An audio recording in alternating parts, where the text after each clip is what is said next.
ஒரு நதிக்கரை ஓரத்துல ஒரு கொக்கும் அதோட மனைவியும் வாழ்ந்துகிட்டு வந்தாங்க.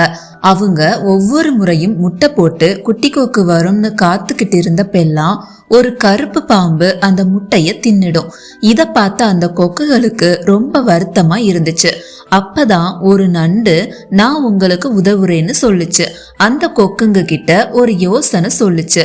அந்த யோசனைப்படி சின்ன சின்ன மீன்களை பிடிச்சு பக்கத்துல வாழுற கீரி பிள்ளையோட வலை வாசல்ல போட்டுச்சுங்க. காலையில எழுந்த அந்த கீரி பிள்ளை, அடடா இந்த மீன்கள் எப்படி வந்துச்சுன்னு யோசிச்சுக்கிட்டே அந்த மீன்களை சாப்பிட்டுச்சு. இத பார்த்த அந்த கொக்கு மறுநாள் நிறைய மீன்களை கொண்டு வந்து கீரி பிள்ளையோட வலையில இருந்து அந்த பாம்பு வசிக்கிற புத்து வரைக்கும் போட்டுச்சு.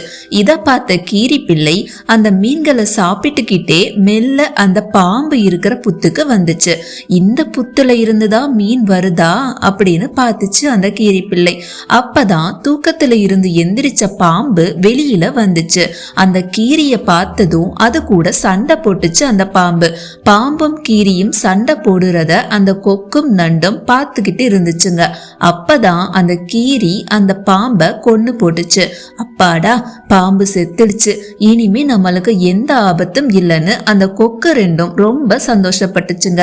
ஆனா மறுநாள் பார்த்தா அந்த மரத்துல ஏறி முட்டைகளை அந்த கீரி சாப்பிட்டுக்கிட்டு இருந்துச்சு. இந்த கதையில இருந்து நாம என்ன தெரிஞ்சுக்கிட்டோம்னா, நமக்கு ஆபத்து வந்தா எதிரிகளை நாம தான் சமாளிக்கணும்.